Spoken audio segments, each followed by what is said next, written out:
I was spending my weekend like I usually do, perusing an ancient manuscript alone in my room after working out. I was poring over the Armorial of Gilles Le Bouvier, a French manuscript from the 15th century, when I came across something that made me lean back in surprise. I recognized something. In fact, I recognized several somethings.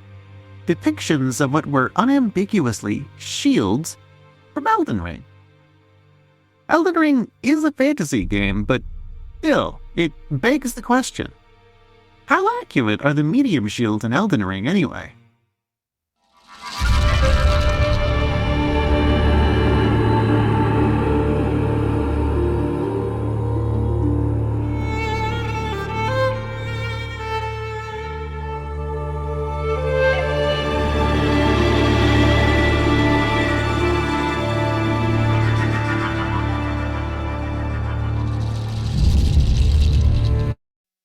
I've always had a soft spot for the Souls series that has a sincere admiration for European arms and armor. Vast swaths of its equipment are direct recreations of specific museum pieces. While obviously not all of it is perfectly accurate, the majority of their equipment, even the seemingly fantasy equipment, often has a historical basis, albeit with a light bit of fantasy flair. Shields, unsurprisingly, tend to be pretty hard to screw up.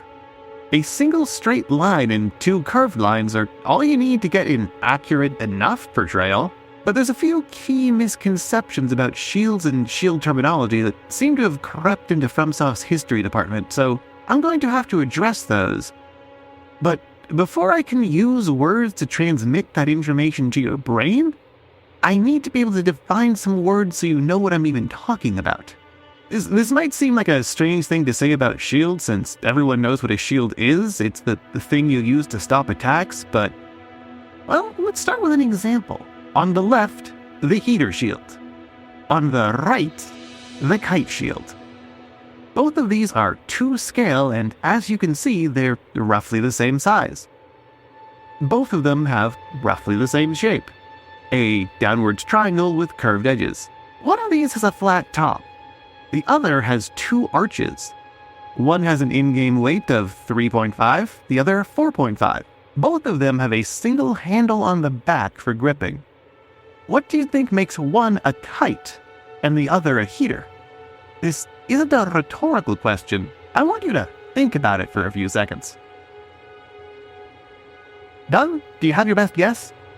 If you said it was the weight or the size, these are too close in size to be different enough to actually bother giving them their own category. Real-life heaters like the famous shield of the Black Prince were actually larger than the kite shield. If you said it was because of the 2 arches, well, you're wrong again. That double arch structure is called a two-engrailed top. There's not a single kite shield that looks like that at all, in fact. If you said it was because the front had some kind of fancy engraving, decorations don't change the type of shield. Making a prettier version of the same shield shape doesn't really change what it's classified as. The truth is, this was a trick question. Neither of these are actually a kite shield. These are both types of heater shields. This is what a kite shield looks like. If you played Elden Ring and I used the term kite shield to describe this shield, you'd probably assume I was talking about this shield. That's why I have to define the terms, because Elden Ring screwed up the names. And, well, let me paint shield classifications with an overbroad brush so we can have a conversation around them. At some indeterminate point in history, this style of shield got really popular with various Germanic tribes. It's large, it's round, it has a grip in the center, they used it for centuries. Nowadays I think we call it a Viking shield. At the time they just called it shield. Or, well, skjold, but the game of telephone we call linguistic drift eventually turned that into the English world shield. It didn't have a special category, it was just named shield. Later on, historians categorized it as a round shield or a Viking shield. The shape of the round shield started to change when horses got involved. See, it's hard to keep a hand on your shield and on the reins and on a weapon while riding a horse, so they changed the... No, stop it, Jones. You're not talking about grips yet. The important part is the shape of the round shield was large enough to stop attacks aimed at your legs pretty comfortably, but if you're on a horse, it doesn't do that nearly as well. See, an attack aimed at your legs starts at the opponent's shoulder, and shields are roughly the same height, so it's really easy to stop an attack aimed at your legs by putting this shield between their shoulder and your leg. But what if you're not the same height? What if one of you is sitting on a horse? Suddenly the line from his shoulder to your leg is a lot more direct, and it's a lot harder to put your shield in a position where you can intercept that attack. How do you solve that? You make the shield really tall. And of course, that would make it uncomfortably heavy, so they made it narrower, and they arrived at this shape. And what do they call this shape of shield? That's right, they called it a shield. See, historically, shield just meant that thing you block with. They didn't need multiple words or categories for that. There was just the one style of shield that your people used, and if you ran into a foreign culture with a different kind of shield, you just called it a culture shield, like a Roman shield or a Celtic shield. Terms like kite and heater and round didn't actually show up until the Victorian era, where people had enough leisure time to talk about different kinds of shields from different time periods and needed to invent new words to distinguish them from each other. So some guy saw a depiction of this teardrop-shaped shield and needed a way to make it clear he was talking about these round-topped long shields from the 10th to 12th centuries, and then looked outside and saw a kite and went, well, they're pretty similarly shaped, so I guess I'll call it a kite shield. So he retroactively applied the name Kite Shield to talk about those tall shields from that era. As armor got better and you were less worried about getting hit in the leg, the kite shield shrank, which led to this triangular shape. And it was probably that same Victorian nerd who needed a way to describe it and saw a clothes iron on his ironing board that was at the time called a heater and said, okay, heater shield. So the heater shield is a term we retroactively apply to those triangular shields that evolved from the kite. Got it? So if it's roughly a triangle, it's called a heater shield in real life, even if Elden Ring called it a kite when it has a two-engrailed top. If it's this really long, tall shape that's sort of like a teardrop that protects the leg, it's a kite shield, even if Elden Ring calls it a wooden shield. If it's a round shield, well, it's any of several possible shields, but when I use the term round shield, I'm going to mean the shields that are round. These three categories cover most of the medium shields, but there's also weird shield-esque shapes, like this jar. I'm just going to lump those into their own category called Other. Okay, you following? Heater, kite, round, other. Even if it's called a kite shield, it's a heater. This game uses the wrong terms. I'm going to use the right terms. With the terminology issue settled, I can move on to talking about the shields and what Elden Ring gets wrong with words that you actually understand. Before we can judge any individual shield, we have to address three fundamental inaccuracies that apply to every shield in the game. I'm just going to excuse those inaccuracies in my accuracy ratings, because if I didn't, everything would get an F. The single biggest thing that FromSoft gets wrong is what shields were actually made out of. Take, for instance, any of the heater shield item descriptions. A medium-sized metal shield. Metal. With very few exceptions, shields are not made out of metal. Let me demonstrate why. The basic heater shield is 56 centimeters wide, 56.5 centimeters tall, and is tapered towards the edges. The thickest part is 3.2 centimeters thick, the thinnest is 1.2. To get the average thickness, we can just sum the thickest and thinnest parts and divide by 2, so it's an average of 2.22 centimeters thick. The top part is roughly rectangular, measuring 56 centimeters across and 19 tall. At 2.22 centimeters thick, this top part is a volume of 2,340.8 cubic centimeters. The bottom triangular part is an isosceles triangle that's 37 centimeters in height and 56 in width. With an average thickness of 2.22, this means its volume is around 2,864.4 cubic centimeters. This means in total the volume is around 5,200 cubic centimeters. For argument's sake, we'll round that down to an even 5,000. Steel weighs 7.85 grams per cubic centimeter. That means this shield would weigh 41 kilograms, or roughly 90 pounds. That's half the weight of the Banished. Humans could lift this, no doubt, but they would not be able to fight with it. Like, I'm a huge, really strong guy. I am literally about the same size as any of those knights you would see wandering around the lanes between. If you gave me a choice between fighting with a 90-pound shield or going in barehanded, well, I wouldn't choose barehanded, but I'd probably take the shield, throw it at someone, and then charge in afterwards to fight barehanded. And 90 pounds is close to the combined weight limit of what a human can wear and fight in, but only when those 90 pounds are mostly on the shoulders and hips. A human with 90 pounds on a single limb can barely move, and certainly not move fast enough to handle someone attacking them. Even if you were super strong, this still represents somewhere between a half to a third of your body weight, so simple physics makes it impossible to fight while still completely off balance. No, what heater shields were historically made of was, well, they were made out of whatever wood was available.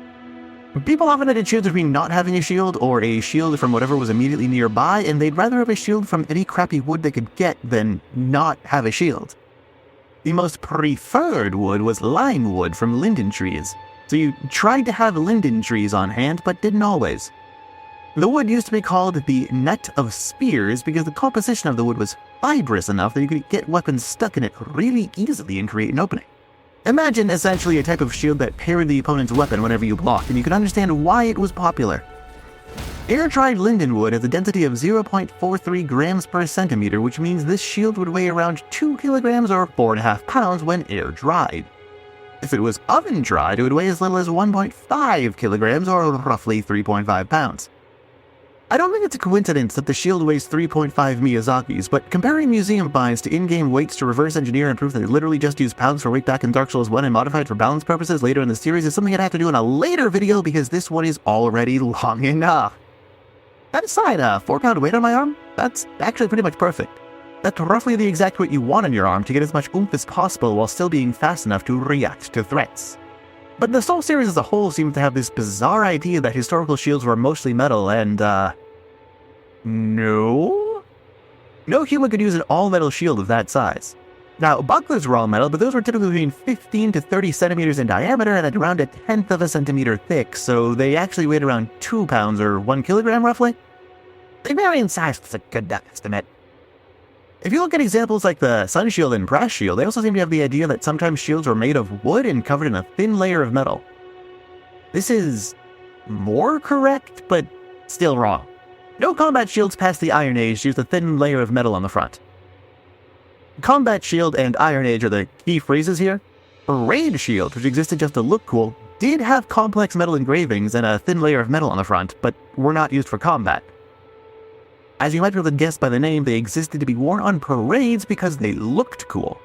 Bronze Age shields had a thin layer of metal on them, but the only use of bronze in the entire game is the Coil Shield, which is a small shield and therefore not relevant to the video. Generally speaking, the preferred construction for shields was a bunch of planks of wood strapped together and covered by something, usually with a rim. Not carved from a single piece, but a bunch of planks glued together and trimmed to size. Usually, but not always, the shield was curved to wrap around the body. We know almost all heaters were curved, but there's some debate over whether or not kite shields were. We only have 2 surviving intact examples of kite shields, and both have a pronounced curve. A lot of period artwork shows them with pronounced curves as well. However, other period artwork, like in the Baia Tapestry, show them as flat enough to be used as a table that you can eat off of. Most likely, some of them were curved, and being curved was more common than flat. I mean, it makes sense, right? The kite shield evolved from the flat Viking shield, so first it would turn tall and then later gain a curve as people improve shield building techniques. Learning to make the shields curve evenly takes more technique than just using a longer plank, right? This is pure speculation on my part, but everything that happened outside of living memory is 99% speculation anyway, and historians don't want you to know that. Anyway, linden was the best choice for shields, but light woods were generally preferred. If you didn't have linden, maybe you'd use alder or fir or poplar instead. Those 4 are the most common woods we found in historical shields, and for about 1,000 years people talked about how linden makes the best shields. Even in 8th century poems like Beowulf, you find the term linden board to describe shields, and the Gokstad ship burial had a bunch of Viking shields, and most of them were linden, I'm pretty sure, but I'm too lazy to double check. So while we don't have a large enough sample size to know whether or not linden was objectively the single most common shield wood, we do know that it was common enough that people associated linden with the shield specifically, so it's safe to assume that it was the preferred wood. To oversimplify a bit, shields are made out of light wood, and specifically linden wood. They usually, but not always, had a rim, typically made of rawhide, leather, or canvas, and sometimes very rarely metal if you were rich. This meant that hits on the side of the shields wouldn't splinter the wood as easily by cutting along the exposed grain. They also kept the planks from pulling apart. Shields were generally painted because paint adds a shocking amount of durability to wood by preventing splintering. Way more than you might expect. Bronze Age shields often had a very thin covering of bronze that served the same purpose as paint in later shields. It wasn't there for structural support, it was just there to keep the wood from splintering. The second biggest thing that From Software gets wrong is how shield grips work. Historically, shields had a lot of different grips with different systems, so I'll need to somewhat methodically address the inaccuracies within these grips on a shield-by-shield basis, or at least a category-by-category basis. Broadly, you can break down historical shield grips into two categories. You hold it in the center with a single grip, or a forearm strap and a hand grip near the rim of the shield. Sure, there's differences in what they were made of and how they were used, but two straps versus center grip is close enough for an internet video about a video game. There's also a bunch of transitional shapes you can see on the bio tapestry, but for most cases you either had a grip in the center or two straps. Kite shields and the later heater shields were two-strap. However, they were relatively rarely the two straps you see in-game. There is a mistake all of these shields have in common for the grips though. So you might need to mentally prepare yourself for this. There's something universally inaccurate about every shield across the entire series dating all the way back to Demon's Souls. They got it wrong every game and continue to get it wrong now. It's very subtle and I don't blame you for not noticing it until now that I've pointed it out, but now that I have pointed it out, it will probably stick with you from now on. You see, when you put a shield on your back, it won't magically float there. For a shield to be on your back, it needs to somehow be physically connected to the body. It's crazy to think about, but shields didn't have magic anti-gravity powers that also magnetized them to your back. Shocking, I know. But you could generally do that in real life, though. And you generally want to before hopping on a horse. Like, moving a shield from your arm to your back in one motion so you could use both hands for something was something people did in real life. They did it with something called a guige, which is just French for strap because it's this long strap that goes around your shoulder from France. According to the bio tapestry, you'd wear it during combat and on marches, probably because it would comfortably balance the weight of the shield between your shoulders. So you'd tire out less when carrying around a big heavy shield all day. Part of the weight would get carried by your left hand and the rest on the right shoulder. Balances it out. Shields from the 5th to the 15th century use these, but these straps are made out of animal skin and don't preserve super well, it turns out. Whether the Romans used this towards the end of their era is kind of debatable, but we know from the 8th century onwards people used this and it was practically standard from the 11th century onwards. The switching to a two-handed grip and switching out for a different thing in your left hand that Elden Ring does, that's a real thing. People did that. It's just they needed a strap to do that instead of, I don't know, magic ghost horse powers? Beyond that, more or less every shield FromSoft has ever made gets its grip wrong. See, back in Demon's Souls, when they first came up with the basic animations they'd milk for the next 15 years, somebody did a quick Google image search for the heater shield and found this specific wall hanger from Cult of Athena. They assumed that was accurate enough and modeled the animations and grip after that. Heck, Kraten the Wanderer was almost directly taken from some old tabletop model that used to be the top result for either a Crusader or a Teutonic Knight back in like 2014. I'd love to show that image, but I can't find it anymore because Proud Hakara Kavan destroyed Google search. Anyway, no shield has ever had a grip like that where it's one grip that's way away from the center of mass. There's something sort of close. A Viking shield had a center grip you'd hold with one hand. It just didn't jut out like that. It was placed in the very center of the shield's mass. If you tried to have a grip like that where the hand goes inside the shield's boss, it would probably cause all sorts of clipping nightmares, so they always had the handle jut out way behind the shield instead. The Roman Scutum was also really similar to Viking shields in that it had a single bar. Probably unsurprisingly, the way the player uses this wrong grip to block attacks forces his arms into wrong positions to hold it, which results in wrong animations to block attacks. And I get why. If you look at how enemies and the player block, they hold the shield flat against their body so that it absorbs blows straight on. This is an incredibly clear visual telegraphing that makes the game play good. The telegraphing avoids player frustration. The correct thing to do from a gameplay perspective, but completely wrong from a historical perspective, and this isn't a video about gameplay. Basically, if you look at real-life examples of heater shields, like this picture of Goliath from the Crusaders' Bible, you'll notice the straps aren't in a vertical line, but in a mostly horizontal one. If you tried to block like they do in Souls games with a grip like this, you'd basically just be putting your hand across your chest and have basically zero power to actually stop a blow. You'd be passively receiving the force of the blow into your ribs, which is, I mean, it's better than being stabbed, but far from ideal. However, this grip incorrectness is almost without a doubt a deliberate choice to be able to reuse assets. Take a look at the Sun Realm Shield when the player uses it. These straps, called N-arms, are in a vertical line so they can easily reuse the block animations, but take a look at the Sun Realm Shield when it's held by skeletons. These straps are in a diagonal line, which exactly matches the most commonly depicted strap configurations. This means they do in fact know what N-arms are supposed to look like, and when they're making new animations for new enemies, they designed those correctly, but chose to reuse old incorrect animations for the player to save on budget. If you want to understand how the shield was used with the strap system the skeletons use, we essentially have records on how it was used, or rather a system of martial arts directly descended from it. Boxing. No, I'm serious. Not folk boxing, but the early modern version with more formal styles people were taught as self-defense for gentlemen and ladies. The footwork, stances, and techniques used in early modern boxing were, for all intents and purposes, sword dueling techniques without the sword. The lunging lead straight was very popular in early boxing because it's the well-rehearsed sword thrust performed without a sword. If you're broadly familiar with modern martial arts, you know the lead hand is almost always carried in one of these two positions. The rear hand is back so you can generate more power by turning your hips into the strike. This style is seen basically everywhere because it's the most correct stance for dealing with the most possible situations while having a body shape similar to a human's. If you take the lower guard and strap a shield to it with these mostly horizontal straps, hey look, it's in a position where the tip is pointing down, and suddenly those straps make a lot of sense, right? They're slightly angled because the ideal human body position is with the elbow slightly bent. If you're not familiar with martial arts, this stance might seem strange to you.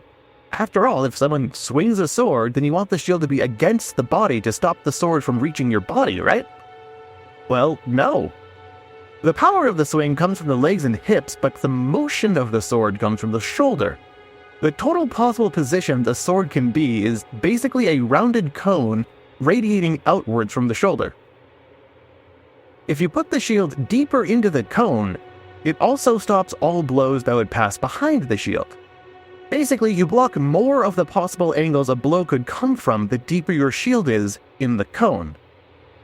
And since your shield is going to be on your left and his weapon on his right, most of the blows are going to come towards the face of your shield because you generally get more power by swinging that way. For those of you who do practice martial arts, hey, you know those forearm parries you do to stop punches? Drop a shield to your arm to give yourself more area to deflect, and hand your sparring partner a stick of some kind. And then do forearm parries when he swings his stick, and practice this for about 5 minutes and you now know roughly how a shield was used. It's the exact same body mechanics because the human body basically hasn't changed in the past 300,000 years, so what worked then still works now, and humans try to teach stuff that works. I mean, there's more to using a shield than just that. There's striking with the shield and using it as a lever and grappling, but the body mechanics for deflecting something with your forearm versus deflecting with something strapped to your forearm are almost the same. It's totally different with center grip, though. You see that round bit on the round shield? This is called a shield boss. In the center grip shield, you put your hand inside of it. Sort of like what they do with the buckler, but way deeper inside. This means the center of the mass of the shield is in the center of your grip, making the whole of the shield move more fluidly. If you've ever held a long pole, it's easier to move it around if you grip it by the center instead of by the end. And the shield boss works on the same inertial principles. The shield boss has other functions as well. Obviously, having metal around your hand means your hand is a lot safer and you aren't going to have your fingers chopped off when you block. Having the grip attached to the boss, that means even if your shield is damaged, you can still hold on to it. They might chop through the wood, but a human can't cut metal using metal. You can see the same rounded metal shield boss on Kite Shields, but you didn't actually stick your hand in those? For my best guesses, you still probably attached the leather grip to them, maybe? But the most likely reason is that it was the habit of people that made shields. Humans don't change behaviors generally. Like, we have studies showing wearing face masks during surgery doesn't actually prevent infections or, like, do anything useful at all. But surgeons still wear them out of habit because humans are bad at adapting to new information. Shield bosses on Kite Shields are probably from the same psychological inflexibility. So to reiterate, the shield didn't block by hold against body, shield block held forward. This means this side of the shield is always facing toward enemy. This is why every historical design had shapes facing that direction and treated it like it was forwards, because of the way shields were used, it was forwards. Shields did not have this weird pot handle. Shields almost always had either two straps or a single handle in the center of the shield. So to summarize what they got wrong with every single shield, in order, material composition is totally wrong. Shield grips, totally wrong. Blocking animations are totally wrong, but it's mostly acceptable for gameplay reasons. These are problems that plague the whole game, so I'm not going to be holding that against the shields. I'm going to be measuring realism by how realistic they are, setting aside those three things. And, well, let me explain how the ranking system is going to work, because there's going to be 6 ranks for accuracy.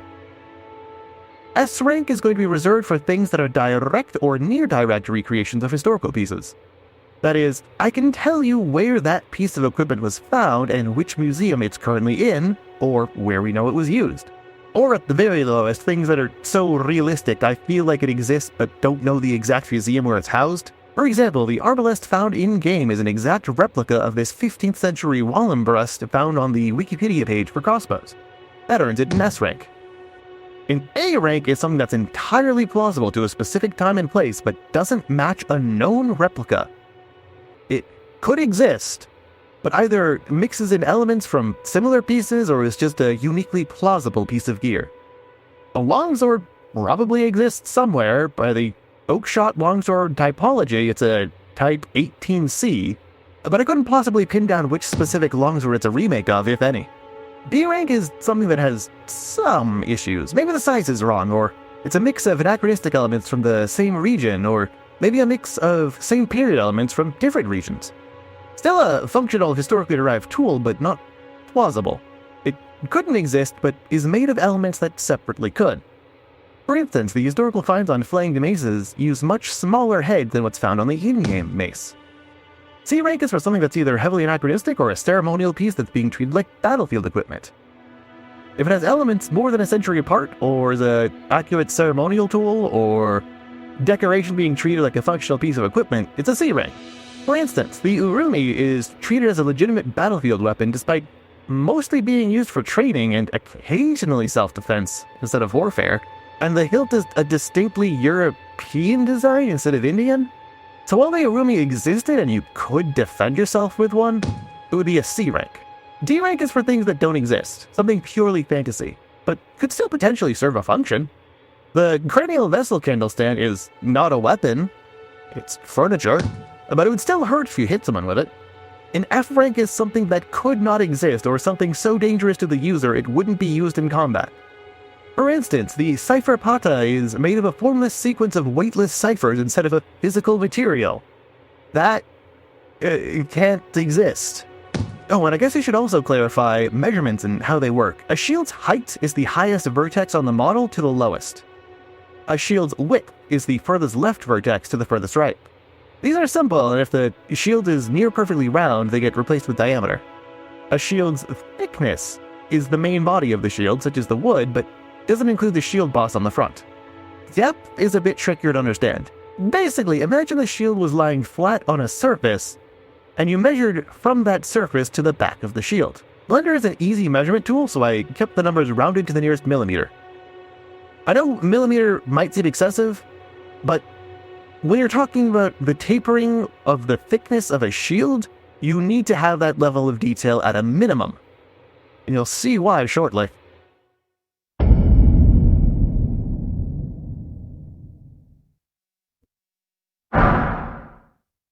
let's start off the deep dives with the round shields. And among the round shields, where else to start but the round shield.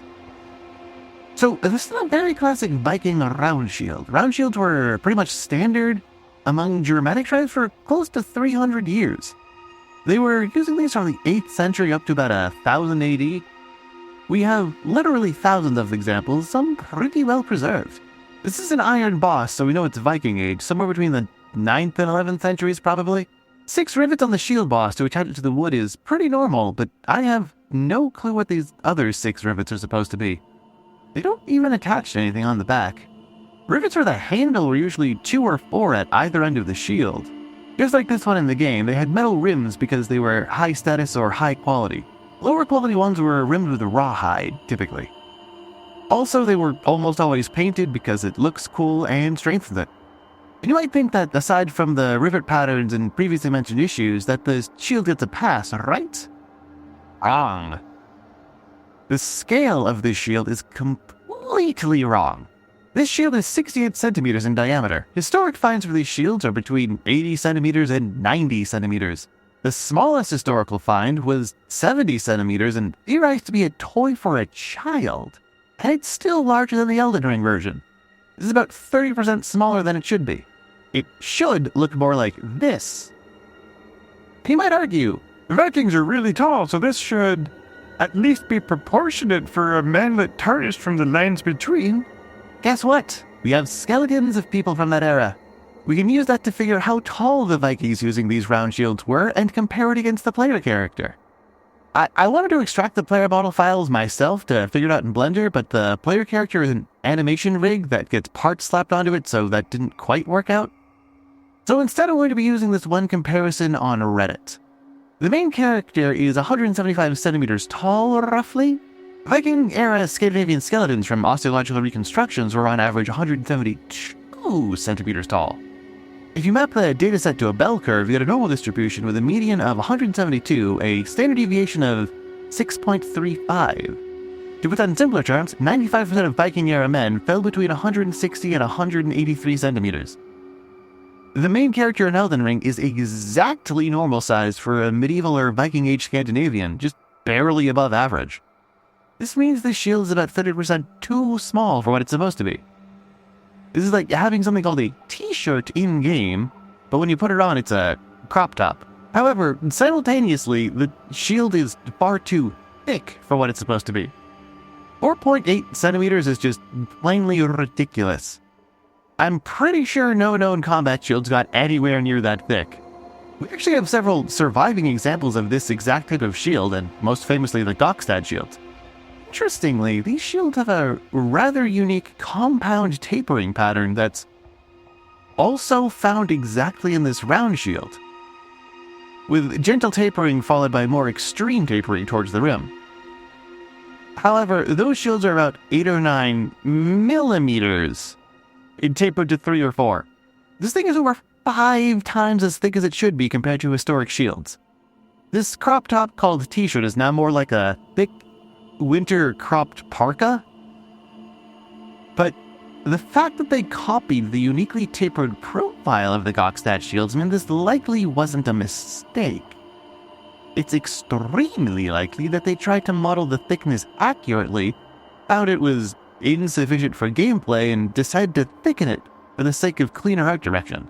Almost all of the shields are too thick by a similar amount, so I'm not going to count that against this. Aside from the weird size and random rivets that don't connect to anything, it's correct, so this gets a B. It's a real shield with a bunch of wrong details. I want to review the black leather and large leather shield at the same time because they're the same type of shield from the same time period. They're Jacobite Highland targes from around the 18th century. We still have a ton of those around because, historically speaking, they're from, last week? The studs on the targe were allegedly used as a counter to musket balls. Not to take them dead on, mind you, because that would just rip through the shield, but holding the shields at an angle so that the musket ball would slide along the wood and hit the metal studs. They also made the shields out of thicker wood to help with this. The extra metal and thick wood would have made the shield unusably heavy if they were as large as a Viking round shield, so they mostly went around 50 centimeters across instead of the 64 you see in-game. There are examples of charges that got bigger than that, but they were rare. In terms of distribution, this would be like having 3 6'7" guys in your video game and calling it an accurate portrayal of modern life. People that large exist, but they're not the norm, and you would probably give people the wrong impression by treating that as normal instead of an outlier. It's possible that it could happen, it just wouldn't be average. On the other hand, one of them is specifically called the large leather instead of just leather, so in the universe it's unusually large. The massive amount of decoration on these designs implies they were used by, like, chiefs or officers, because poor people don't have nice things. And really poor people just had targes that were the lid of a whiskey barrel with some straps added on. You can also see Celtic knotwork decoration on the shield, which was found on a lot of targes. From what I understand, the fur on the inside of the black leather one is actually something that was documented, though I don't have a source on hand for that. It's pretty common to have some form of padding on the inside of a shield, and doing it with fur makes sense. Having fur trim around the rim is sketchy, but whatever. These weird pointed 8 radial pointed shield boss things don't have a historical basis as far as I know, and they'd probably add weight without that much functionality. But it's not enough to make this implausible. If you told this was a real target, I'd probably think it's a bit weird, but I'd believe you. All of this applies equally to the large leather shield, which is a design with way more decorative leatherwork and way fewer studs. This wasn't an impossibility. The amount of studs was hugely variable, so this could have existed. Both of them are really similar but not identical to various historical finds, but historical finds were mostly the higher quality ones because it's not worth the effort to preserve something cheaply made. So again, neither of these represent average targes, but they're definitely targes. As far as I was able to see, neither is a direct museum piece, but combine elements of several museum pieces, so they're both A for accurate.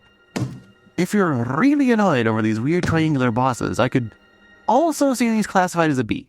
The Messmer Soldier Shield is like a targe, but also not. From how shiny they set the materials, I think the whole face is supposed to be metal instead of leather, but the radiating diamond shapes and rivets around the edges vaguely suggest the shape of a targe. However, the metal rim and center boss is more akin to a Viking shield? If it's a Viking shield, it's too small and has a bunch of large rivets outside the rim instead of, like, connected to the rim. These hollow metal diamond shapes radiating outwards from the center don't match any shield that I know of. Maybe I'm totally on the wrong here, but this feels like an anachronistic mashup of a targe and a Viking shield without doing anything that made either appropriate for the time period. Would this work as a shield? Yeah. Would it be the first choice for any particular circumstance? Not really?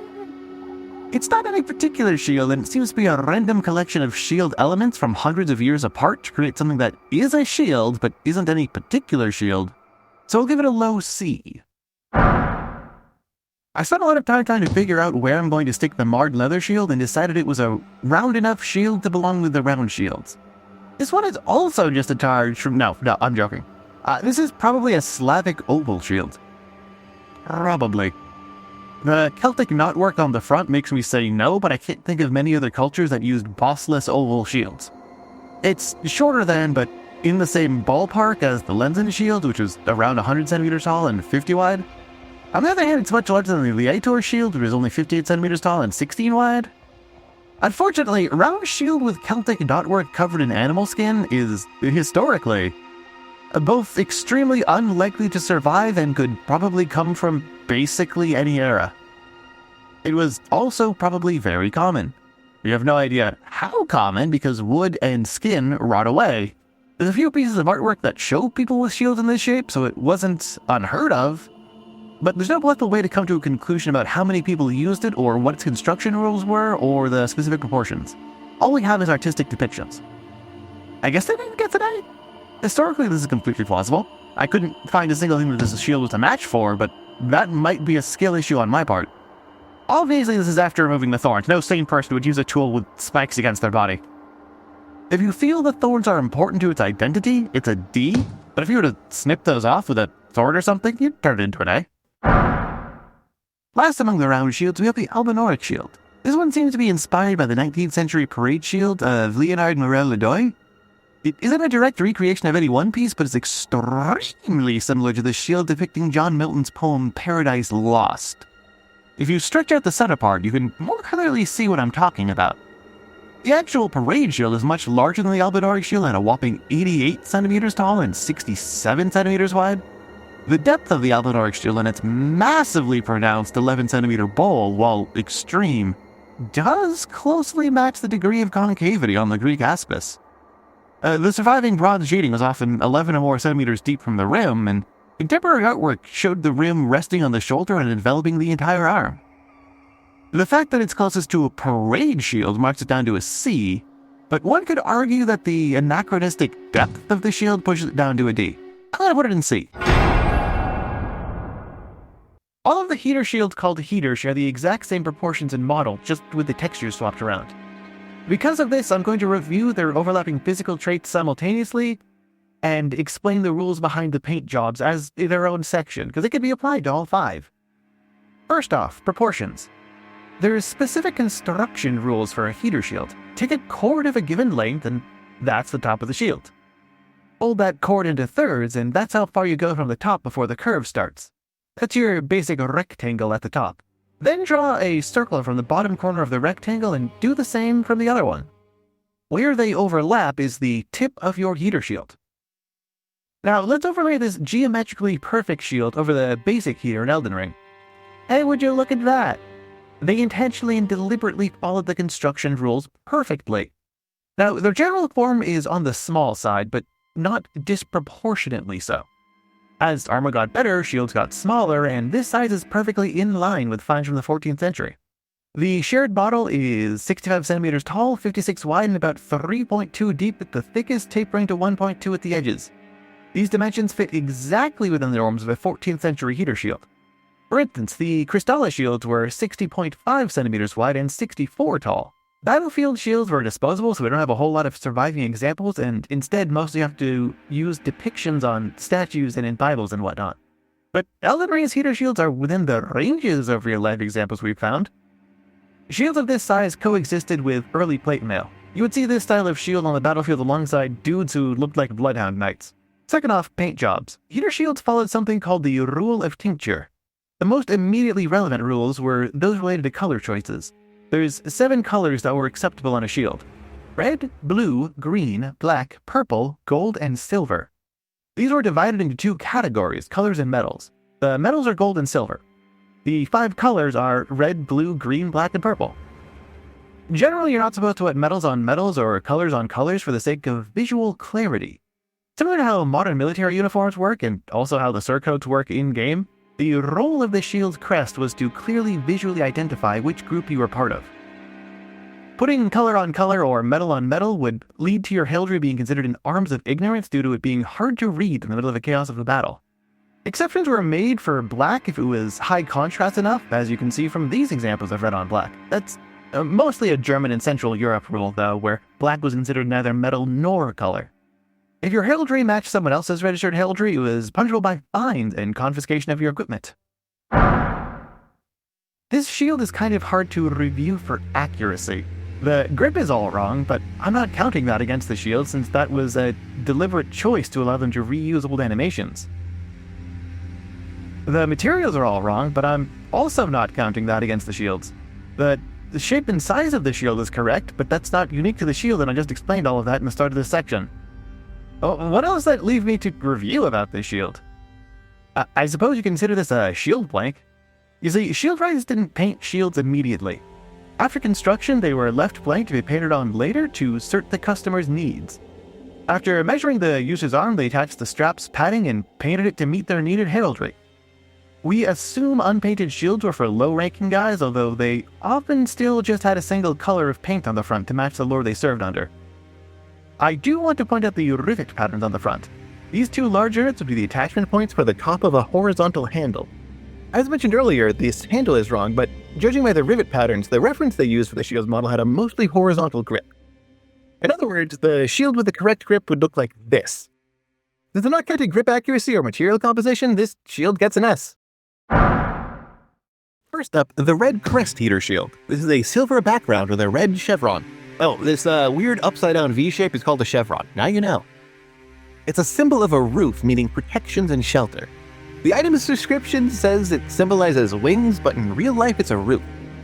The red color means courage, strength, and bravery, so the red chevron means a brave warrior who protects. The white background means peace, sincerity, and truth, so the symbolism of this crest basically means an honest and brave warrior. This would be completely acceptable historically. In fact, it literally was used historically. The historical term for this pattern wouldn't be red crest, it would be argent, a chevron gules. Argent meaning white, chevron meaning the shape, and gules meaning red. While I could theoretically describe the real-life person who used this shield, it was the Earl of Carrick circa 1445. To do so, I'd have to track down noble lineages and family trees, so I asked some of you guys to do it instead, and they stepped up to the task. According to 64064 Music, ISO Year, and Hallowed Twilight 0000, this was the crest of James II, or maybe James Butler? Or maybe James Stewart. I don't know, I'm not going to look it up myself. But it was definitely a guy named James who was absorbed into the Scottish crown almost immediately after this was recorded in Armorial de Barry. So this isn't just a realistic heater shield with a realistic pattern. This was used by James during the 100 Years' War. This is literally a thing that exists. Easy S. Next up, the Beast Crest heater shield. Black background, gold lion facing to the right. The game says this is to remind warriors to fight with passion but not become battle-crazed. In real life, though, this shield has a vastly different meaning. Black symbolizes endurance and resilience. The lion symbolizes royal authority and power. So the meaning of this shield would be, like, defending royal authority through steadfastness. This pose for a lion is called rampant. Or it would be, but the lion is facing sinister, not dexter. So this is a lion rampant contorted. Lion contorted is rare. It's a historic anomaly, but as we can see from the Arms of Cortland, it's a historically accurate historical anomaly. People did do this. It was weird. Europe really liked using lions, and some people in Europe wanted to be different and stand out. The change from facing forwards to facing backwards could be taken to mean remembering the past, or could mean being from an unliked branch of the family and forced to stand out in a bad way. It could also mean deliberate opposition to tradition. Black's a color, gold's a metal. This follows the rules of tincture exactly. Moreover, I know a dexter version was used historically, and I know of someone who used this specific design as part of their heraldry. That means it's an easy S. The term for it would be sable, a lion rampant contorne or black lion on hind legs facing the wrong way in gold. I don't know who specifically used this specific design and nothing else, and I'm not going to bother looking into that. But if you want to deep dive into family trees and find out, you can start by looking into the Dukes of Burgundy around the 15th century and figure out why Philip the Good had it added to the family crest. He married 3 times and had more than 24 mistresses, and I can't be bothered to figure out which of these ladies used the Beast Crest heater shield. The blue crest heater shield has 3 black lozenges and a fess against the silver background. This stripy bit is a fess. These diamonds are lozenges. This pattern is 2 in chief and 1 in base, chief being the top part and base being the base part. The game says it's a forest and a river, but what forest or river is black? In real life, the fess symbolizes the military belt and represents readiness. The lozenges symbolize honesty, constancy, and being a valuable person. Since black already means constancy, this is basically a guy saying, I stack defense buffs and have 99 vigor. I don't know of any real-life coats of arms that share this pattern, but it exactly follows historical rules, the rules of tincture, and the distribution of the symbols, and would be entirely natural as a real shield. This probably isn't a real shield, but it absolutely could be. If it were, it would be referred to argent, a fess sable between 3 lozenges sable. I'm tempted to knock it down to A for messing up the symbolism and the fact that I couldn't find a 1-to-1, but honestly, it's probably just a one-to-one recreation of something I don't know about. So it's a tentative S. This probably exists outside of my knowledge, but if it doesn't, then it drops down to A. Next up, we have the inverted hawk heater shield. Black eagle on a red background. Almost nobody actually used hawks as a symbol. They used eagles. In-game, this inverted eagle was used as a symbol of slaves. The eagle represents imperial authority, which is above a monarch's authority. And if this hawk had two heads, it would literally just be the Albanian flag. I've already covered the colors, so the combined meaning is a fearless, powerful, steadfast leader. However, the eagle is inverted, which never occurred historically, so I'm forced to speculate on the meaning, but an inversion of the eagle would mean something like dishonor or forced surrender, which would, well, be perfectly accurate as to the lore of the slaves forced underground, so I have to assume this was a deliberate choice they made knowing the symbol's meanings. Completely ahistorical, but makes perfect sense in universe. If a slave army was forced underground and existed in real life, this could be a completely appropriate symbol for them. The crest would be called Ghouls, an eagle-displayed inverted sable. This is plausible historically and a nice twist on a museum piece, but it's not a museum piece, so it gets an A. Lastly, among the heaters actually called heaters, we have a white eclipse on blue. Blue represents truth and loyalty. The eclipse, doesn't exist. Nobody has ever, nor would ever, put an eclipse on a shield. Eclipses were temporary, strange, ominous, and exclusively carried awful connotations. Nobody would wear a symbol of impending disaster on their shield. Even if they wanted to, the techniques for safely viewing an eclipse were not yet developed, so anyone who looked at it long enough to try and draw it down would probably have made themselves blind? So there's no way someone would have been able to make such a symbol in real life. It makes sense in universe, but it's nonsense in real life. Aside from that, again, this is a correct shield following all of the rules. There's no historical term for an eclipse because of this. It would probably be mistaken for a voided roundel. A roundel is a round dot, a voided one turns it into a circle, and the rays around it are kind of like a star pattern. So the shield would probably get azure and estole voided within an annulet argent. It could also potentially be mistaken for a sun in splendor voided. I'm grasping at straws here. I'm giving this the highest possible B. Nobody would use an eclipse in real life, but it has different connotations in setting, so it's possible there. But here's the important part. Every single heater shield they call the heater perfectly follows the rules of proportion design, the rules of color designs, the symbol placement rules, and mostly follows the symbol rules. Several of them existed in real life. This is too consistent to be simple coincidence, and I have to assume they consulted with the actual rules to get something this accurate. Like, exact recreations of real shields, but specific lore-friendly tweaks can't just be coincidence. While I could go into the surcoat designs of the Lord's soldiers also being lore-friendly to reinforce that point, that is well beyond the scope of this video, and that would be its own lengthy video, but for now, just trust me. They knew what they were doing.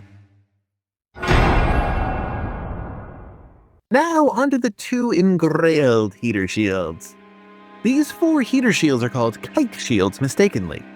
This type of top is called Two-engrailed, and while we have stylized engravings of shields in this shape from the 14th century, it's believed it didn't show up on physical shields until much later. So these might be over 100 years anachronistic, but we don't really have enough surviving examples to know for sure. It also didn't really get popular until the 1800s. I'm not gonna review these as if that counts against them, but if you're upset by that, just bump each of these shields down a tier because they're using probably, but not maybe, not definitely anachronistic shield shapes, which probably never was used specifically for combat.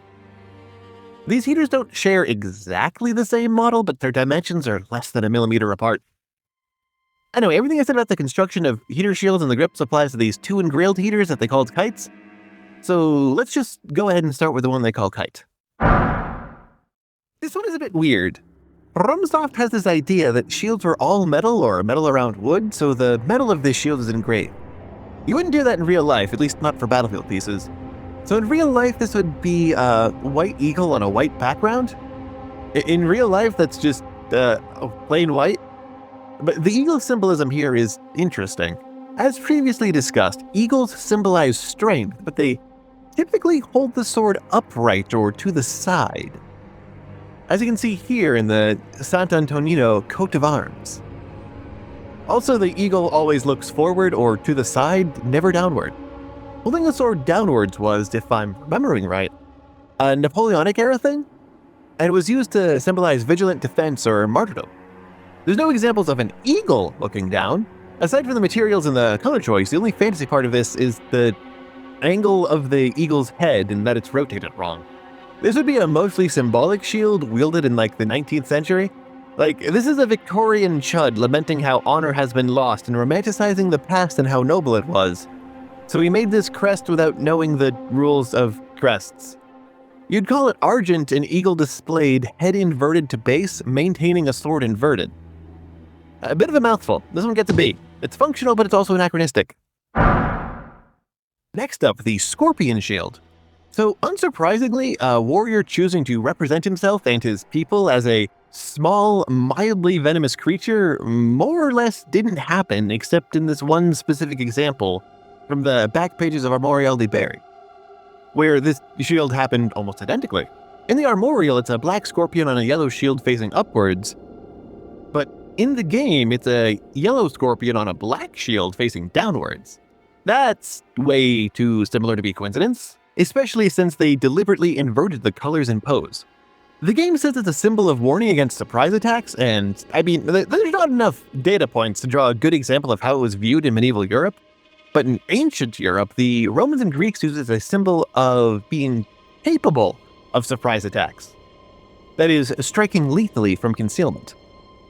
So again, we get something that nearly identically matches the real-life meaning taken from a real-life shield, but since the scorpion here is inverted, being used as a symbol against surprise attacks is kinda plausible.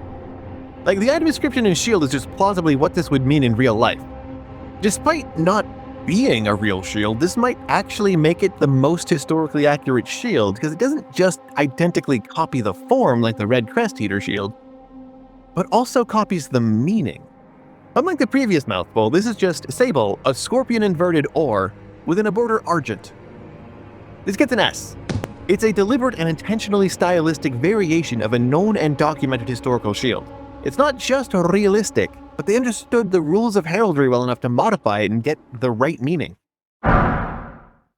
So the blue-gold Kite Shield is just the flag of Sweden. This is just Sweden.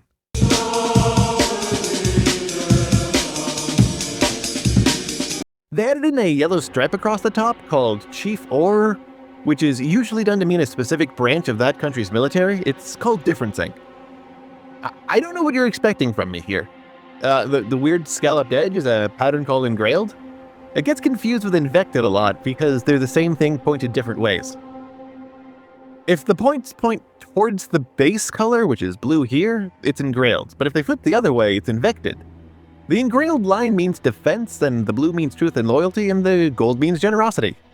Also, the description is one of many examples where they take the cross symbolism from Christianity and replace it with the Erd tree, which is really convenient because it lets them reuse a real Christian structure without having to change the deeply embedded symbolism. Anyway, this shield would be called Azure, cross issuant from the Chief Engrailed Or. I haven't found an exact museum piece, but there's probably a Swedish roll of arms somewhere that has this, so it gets an S. Maybe an A if it turns out this didn't happen. Oh boy, this shield, the Twinbird Kite Shield. This is one of my favorite shields. It's also a nightmare. So it's divided into 4 quarters, but the quarters aren't even. The horizontal line is lowered. Quarterly is when there's 4 even parts, with the Banished Knight Shield. But these parts aren't even, so it isn't quarterly.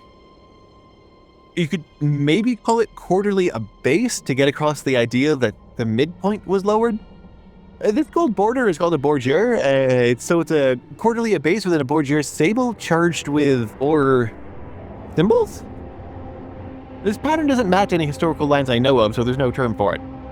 The right half is mostly blue background, and the left half is red background, so I guess this would count as demitigated? I guess if you assume the backgrounds are supposed to be red on the left and blue on the right, it would be party per pale and per fess abased. Dexter ghouls the sinister azure. All over across abased or overall a bordure sable charged with symbols or?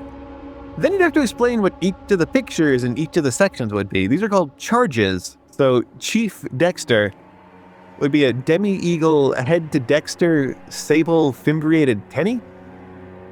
This orange wasn't typically used, but it did show up in the 14th century in France and was called tanny. So this is a French shield because of that, I guess.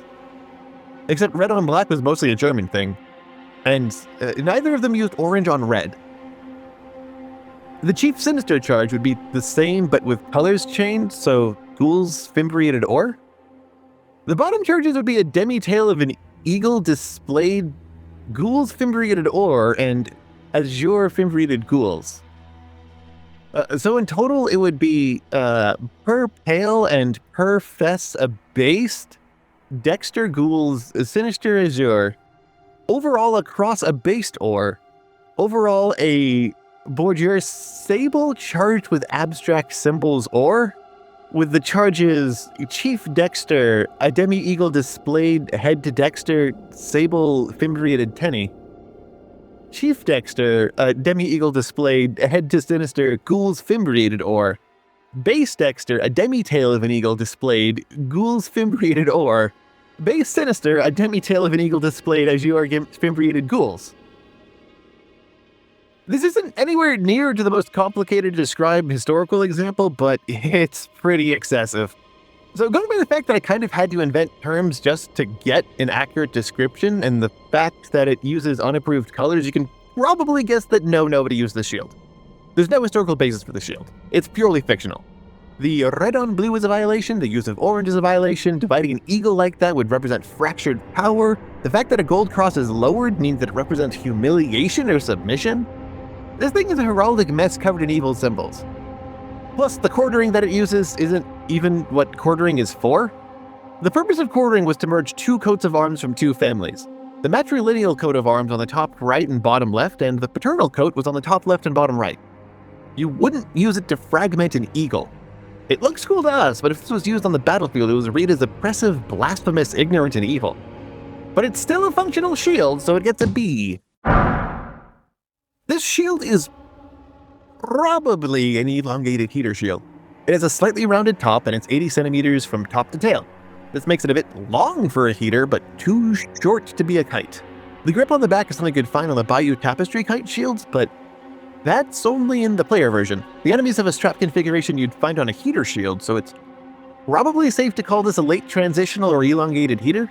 This is exactly the sort of awkward shield classification you'd find in the 13th century. It might not even really be considered elongated, because when the skeletons use it, it's proportionate to their height as a normal heater, but the width to height ratio is a bit off for a normal heater. This thing is annoying. It's right on the border between blue and green, and I'm not allowed to call it teal. Anyway, this would be a parade shield or some kind of wall hanger. I spoke before about how layering metal over wood wasn't used, but also making this outrageously detailed engraving on the front. This is a really expensive shield because of the labor costs. Without a doubt, it's most similar to a parade shield, but I don't know of any parade shield that would be modeled after. I'd give it a C overall.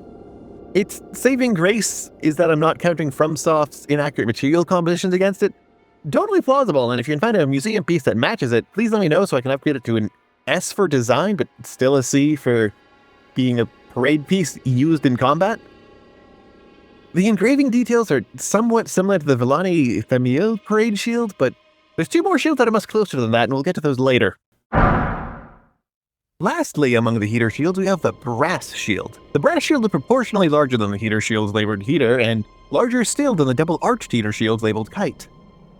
This means that it'd be a relatively early heater towards the end of kite use, so probably 12th century or so. However, brass shields did not exist. Brass is a relatively soft metal that's totally unfit for combat. Brass is when you mix copper and zinc was really hard to isolate during the BC years, so it was also really rare and hard to come by. Bronze was used all the time because it's both a more practical metal and mixing copper and tin was really easy to do. In fact, wooden shields covered with a thin bronze layer existed in real life too, such as the Banished shield. The astute among you might immediately recognize this example as the Golden Beast Crest shield, the great shield used by the first boss in the game, but this isn't a great shield video, so go away, shield. Anyway, bronze-covered shields were not a thing in the medieval period. Bronze shields are from a couple hundred BC because bronze is generally less good than iron. These bronze shields, such as the Greek aspis, did follow the construction concept that FromSoft uses in that they're a thin sheet of bronze metal over a wood core. But when I say thin, I mean thinner than a modern soda can. It's not the structural element, it's there to keep the wood from splintering. The wood does all the work.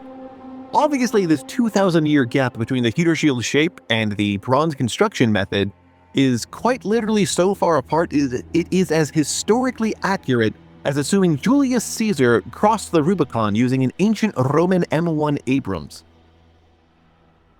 I can't really comment on or explain the engravings on the front because it mostly seems to be abstract lines with maybe some snakes or feathers. I'm pretty sure the symbols were there as part of some cut content relating to snakes because it doesn't really show up anywhere else except in these unused files, but have little to no historical basis. I don't know, maybe it's a really abstract trogdor. Proportions-wise, this is actually extremely similar to the Shield of the Black Prince. It's 7 centimeters taller and 9 wider, and probably a bit more concave than the famous historical heater shield, but the overall thickness is identical. It even shares a somewhat similar layered construction method, though the materials are different.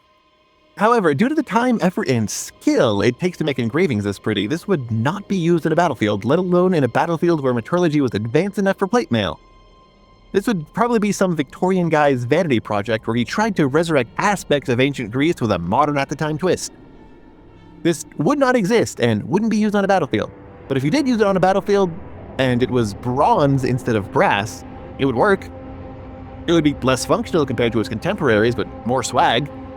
This is the lowest ranked heater shield with a C. Despite the strikingly accurate proportions, this would almost definitely be ceremonial and not used for real combat. With heater shields out of the way, we can focus on kite shields. As mentioned at the start of the video, the grips are all wrong and I'm going to focus on the details of the individual shields instead.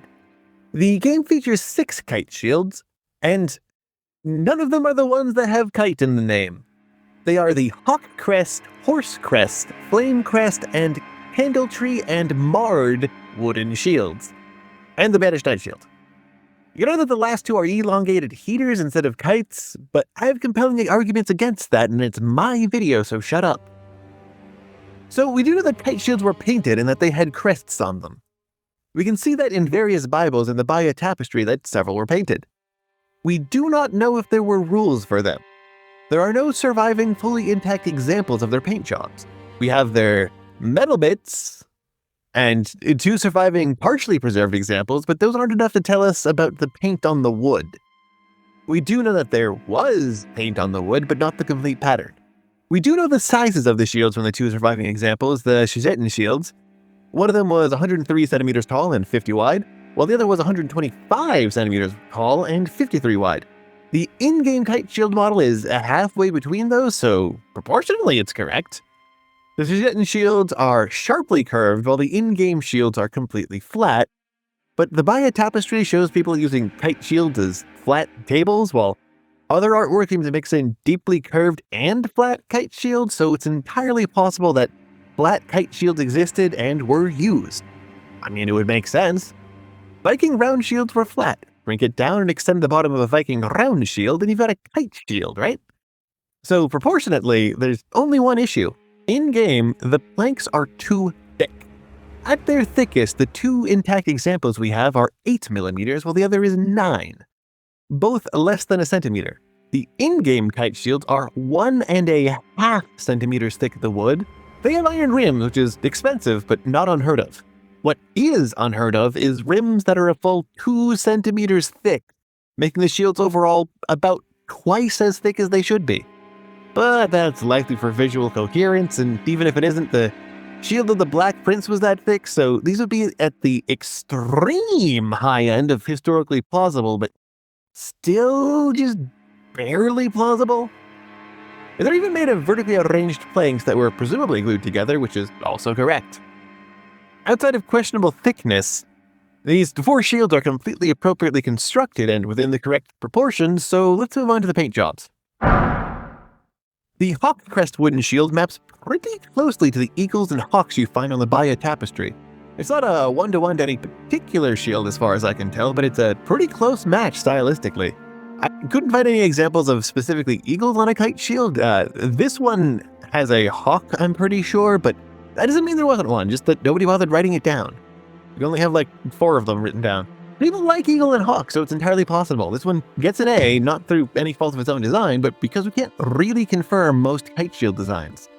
If we have better records of kite shields, this could have been an S. The horse crest shield is a Triskelion horse, similar in arrangement to the coat of arms of the Isle of Man or the flag of Sicily.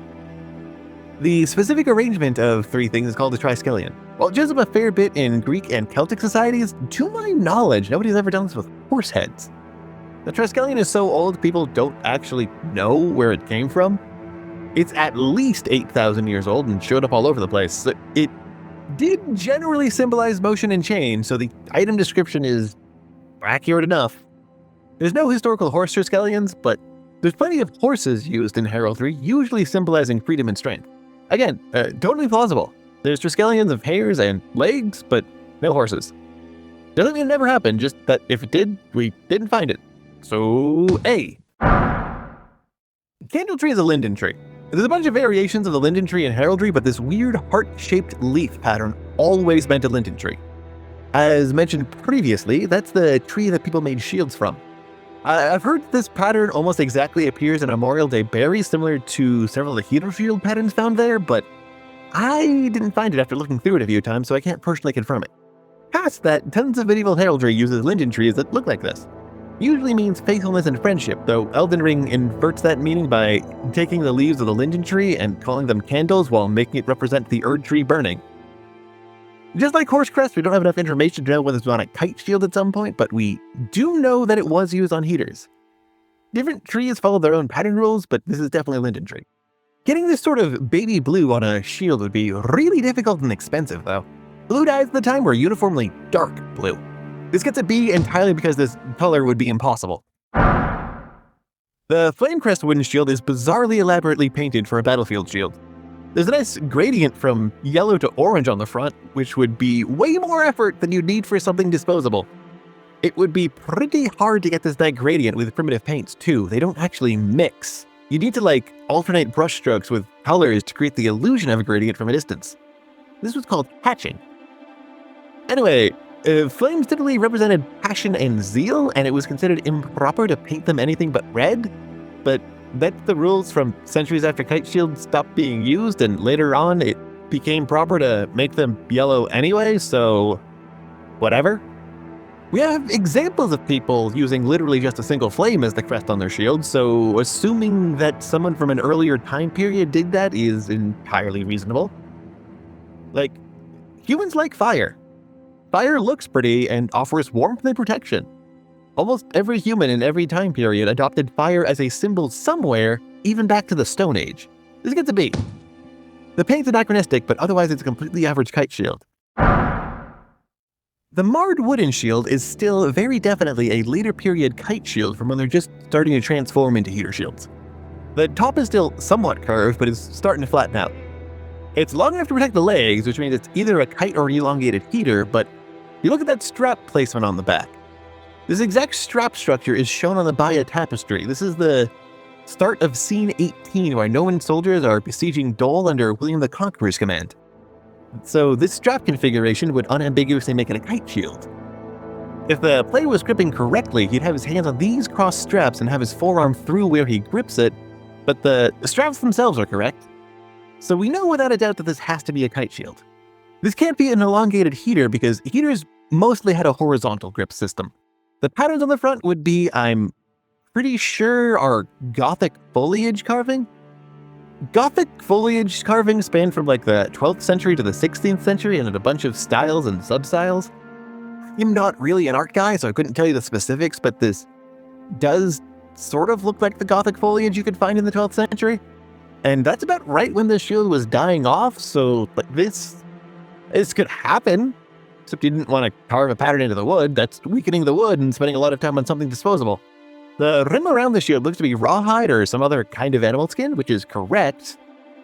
This is guessed to be the most common type of rims because it helps keep the wood from splintering, but it doesn't preserve well, so we don't know. Those thorns are on the inside and will cut up your arm, so get rid of them. Even if the Prince of Death is making them grow or whatever, nobody's going to use a shield that stabs the user.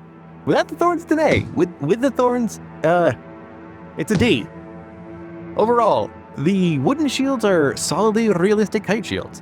A bunch of them strain historical credulity with expensive or fanciful decorations and paint jobs, but those make sense in-universe. Now, onto the Banished Knight's Shield. Just like the marred wooden shield, the player grips it wrong, but it has the same strap pattern on one of the kite shields of the Bio Tapestry. This is unambiguously a flat-topped kite shield, probably from around the late 12th century. The four divided shapes, as I mentioned in the Twinbird section, is called quartering. This follows it more closely with the top and bottom left and right parts being set in the proper mirroring pattern. However, the pretty substantial time gap between painting heraldry on your shield and flat-top kite shields, about 200 to 250 years. This time gap is about equivalent to a portrayal of the American Revolution, but the Minutemen are wearing modern camo patterns on their hats and meticulously muzzle-loading a 5.56 round into their musket. Like, I appreciate the effort and it looks cool, but in terms of historical accuracy, this gap is massive. This mix would not have occurred in real life. On the other hand, this pattern still kind of violates the rules of heraldry. If you look closely, there's just kind of abstract shapes on there. Like, this part sort of looks like a lion rampant, but everything else is just broken ermines? Oh, I haven't talked about ermines yet. Ermines are a repeating pattern of fur representing the winter coat of a stoat that's used as a sign of nobility and honor. A bunch of them look kind of like the patterns on the Banished Knight Shield, sort of. But because it's just a bunch of random shapes instead of a pattern, this would not be acceptable heraldry. It's a cool shield, probably my favorite in the game. It would work as a real shield. Mostly looks like a real shield, but it's mixing design details that are centuries apart and then just adding random cool shapes onto it. As previously established, this black-white pattern symbolizes constancy and purity, but the rest of this violates the rules of tincture anyway. It would be called quarterly sable and argent, each charged with 4 nebulous blotches. Totally anachronistic, but completely functional. This section of the video is for those oddball shields that don't cleanly map to a single historical shield type. This doesn't mean that they're necessarily inaccurate, just that they're outside of the predefined categories. There's a lot of stuff here that existed historically that defines clean categorization because the categories were something we applied later on to identify the broad trends. It's just stuff that doesn't have a comfortable home anywhere else. The DLC Crest Shields, the Wolf and Serpent Crest Shields. They're parade shields. I would probably place these around 1400s. There's actually a great example of a parade shield that even has a really similar grip placement and style that I would love to share from Italy in 1470. But the British Museum has copyrighted the photos available on their website, so I can't legally monetize this video and also show those images. So please enjoy this screen cap of this website with enough jokes written into the tab that it counts as a transformative work and a subversive parody wherein I criticize their use of copyright of a photo of an object that predates copyright by half a millennia. Never mind the fact that the purpose of copyright was to protect the public from having their livelihood harmed, and that it's been inverted to serve the literal opposite purpose and now primarily exists to harm the public. Anyway, it's possible the handle positioning on the shields came from parade shields, but I think the Cult of Athena shields are the more likely culprit since they didn't really have proper parade shields until after Demon Souls. Under the shields themselves, conventional shield rules don't apply to parade shields. Parade shields are to combat shields what disco balls are to lighthouse reflectors. Like, yes, they both reflect light, but you really shouldn't substitute one for the other. Onto the shields themselves, the rules of tincture don't really apply here. You are still expected to use appropriate symbols and not impersonate other people's heraldry, but beyond that, this stylish shield was purely about form. The function of this shield was to look cool when you went on a victory parade or whatever. How good it was at blocking didn't matter, as long as the crest made sense in context, such as a family who uses a wolf on their heraldry using a wolf on the parade shield, then it was fine. There's plenty of examples of extremely weird shield tops starting a century later, so do I know of a specific shield in this style with this weird 3-arched pattern on the top? No. But the wedge top shields are kind of close. Do I know exact crests which this is borrowing from? No. Could this potentially be modeled off a real shield that I don't know? Maybe? Do I think it is? Not at all. Would people from those eras choose to wear these symbols on their family crests? Probably. Wolves were used, but weren't as popular as lions. The wolf crest features a wolf's statante contone regardant to dexter. Because of the way the shields would be worn on the arm while facing the enemy, this would be a wolf moving away from the enemies while looking at them. If you flip this, it would be azure, a wolf argent regardant, and looking that way symbolizes vigilance. It's aware of past threats while moving forwards.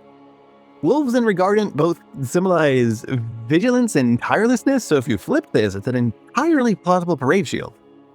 As it is now, though, it gives the impression of a wolf moving away from the battle while watching it. That's pure cowardice. I don't have the DLC, so I don't know if that's lore appropriate or if the reversed meaning is more appropriate. Anyway, I guess the final term would be azure, a wolf argent statante contorne regardant within a bordier or. For the Serpent crest, I'm not sure what this thing being coiled around is. It's some kind of crest? I think it's some kind of lore symbol. Again, I've never played the DLC, so I'm just speculating. People generally didn't use serpents, but winged serpents specifically were used. They were Renaissance era mostly. And used to symbolize medicine sometimes? And coiling around an object but obscuring it like this, that usually meant guardianship. So if someone who is more familiar with the DLC can tell me what this symbol is and whether this shield represented a group protecting it, I'd appreciate it. It looks kind of like the Erdtree seal, doesn't it? Does this belong to some guys who are protecting the Erdtree? Because if it's the Erdtree, then the shield would be ghouls, a winged serpent argent entwining the Erdtree's crest within a bordier or. Both of these get A's for realism, but with a final score of C for being ceremonial pieces treated like combat tools. The Carian Knight Shield is a merger between two real-life shields. This 16th century Italian parade shield and a 16th century Italian target shield, also called a rotella sometimes, I'm pretty sure. Italian target shields have these weird concentric ridges as a response to Italy's thrust-heavy combat style. The thing you want least is the rapier sliding off your shield and into your body. You'd much prefer feeling the force of that blow on your arm.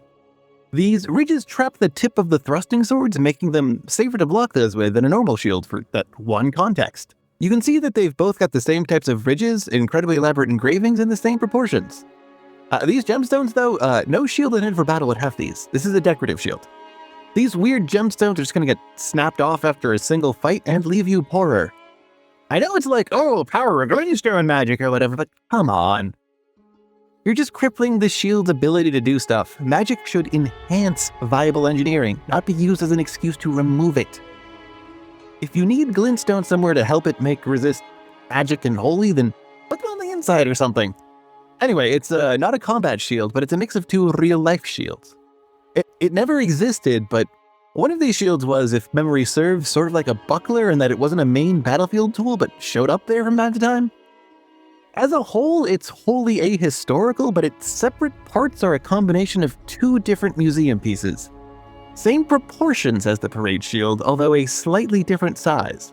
Some rich guy could probably get one of these made as a parade shield if it suited him.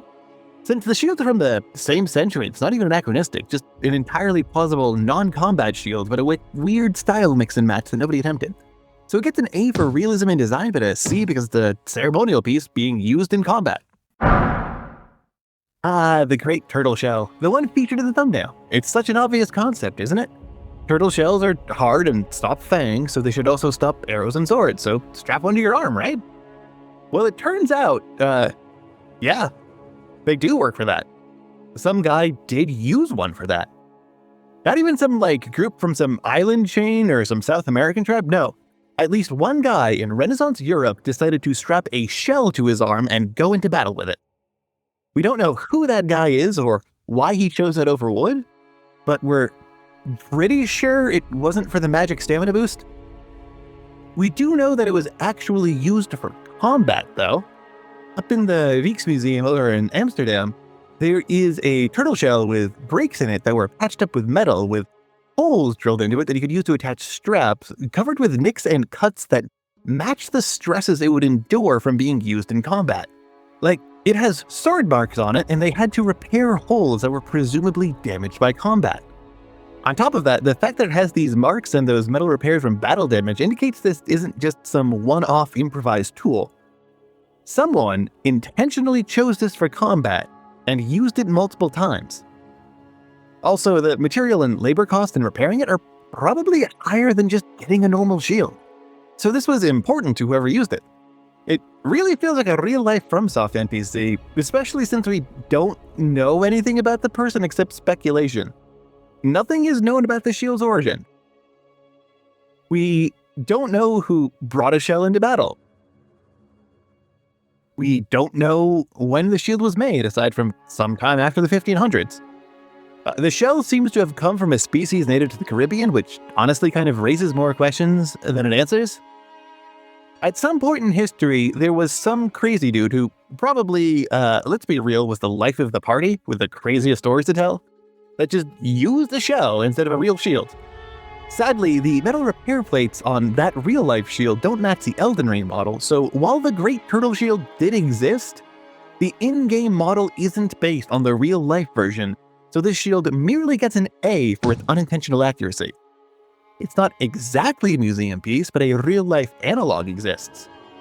Also, the plate pattern and size of the in-game version are different. The real-life version is a bit smaller and seems to come from a green sea turtle instead of a tortoise, but I'm no turtle expert. So, nobody made combat shields out of earthenware. The physics doesn't work. Earthenware breaks really easily, is heavy, and would take more time and effort to turn into a shield than wood. There is no historical basis whatsoever for the Beastman's jar shield. This is purely fiction with no grounding in reality. People made terracotta shield replicas for funeral purposes sometimes, but the item description says this is an intentional cultural choice for combat for the Beastman. This is without a doubt the least realistic shield in Elden Ring, although the next one comes close. F. The Golden Lion Shield isn't a shield. It flat out is not a shield. It's a vaguely shield-shaped decoration. The incredible amount of detailing means it would be insanely expensive to make.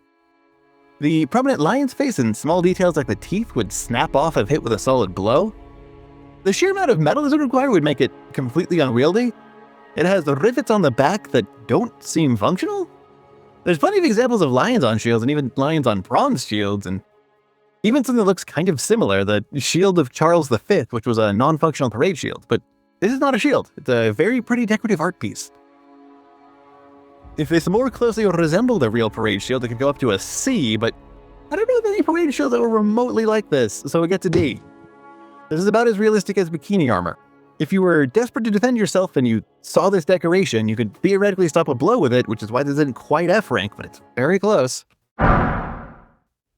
Lastly, the Silver Mirrorshield.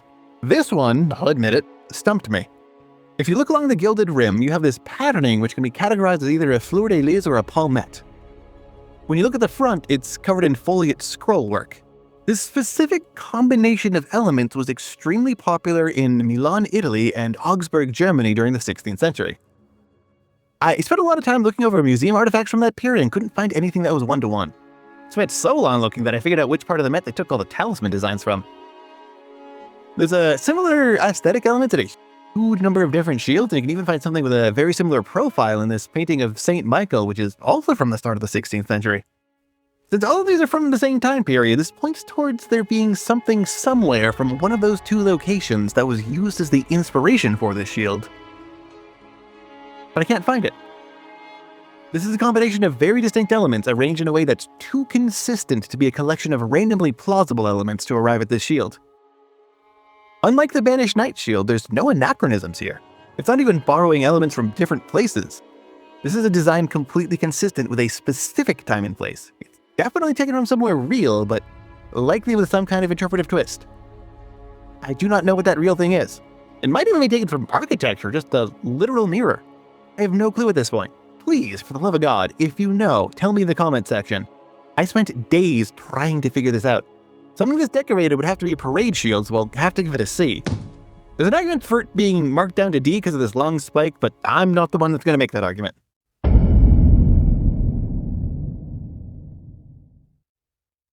So, where does this leave us? Well, there's a bunch of stuff they've been getting wrong for 15 years. There's also a bunch of things taken directly from museums. At some point in development, they actually took the time to understand the historic language and composition rules of shields and integrate it into the setting, and demonstrated a robust understanding of the rules for equipment that was added later in development, but only a crude understanding for shields early in development. Most of the biggest inaccuracies are carryovers from mistakes they made 15 years ago before they started focusing on realism. If you want to ignore the mistakes inherited from Demon Souls that only include what Elden Ring added, I'd say overall the degree of accuracy is kind of incredible. It's a level of detail you would otherwise only find on games that use accuracy as a selling point like Hellish Court. But Elden Ring doesn't rely on this level of accuracy as a selling point. The inclusion of Henry VIII's riding helm in Dark Souls 1 as the Helm of the Wise wasn't something they advertised on the box. It's a fantasy series first and foremost. If you judge the whole package of Elden Ring for its accuracy, it's not very accurate because it doesn't understand how shields work or how to use them, or that they can't magnetize to the wielder's back. But if you judge it just on the aesthetics of the medium shields unique to Elden Ring, almost all of the medium shields either literally existed historically or are so plausible that they may have existed but fell into a gap in the record. As a whole, you can't really call it accurate, but it is incredibly well informed. Sure, it has using parade shields in combat, but how many other games even bother including parade shield at all? It chooses deliberately to eschew historical accuracy in order to deliver a better game experience, and you can't hold it against a game if it prioritizes being a good game that's fun to play over accuracy. If you want more videos like this, please let me know in the comments, especially on what you want the topics to cover. There's a ton of different topics I can cover in Elden Ring, and I'm planning on doing this for every equipment class if this video does well, but if there's a particular demand for something specific, like a particular weapon type, I'll probably bump it up on the priority list.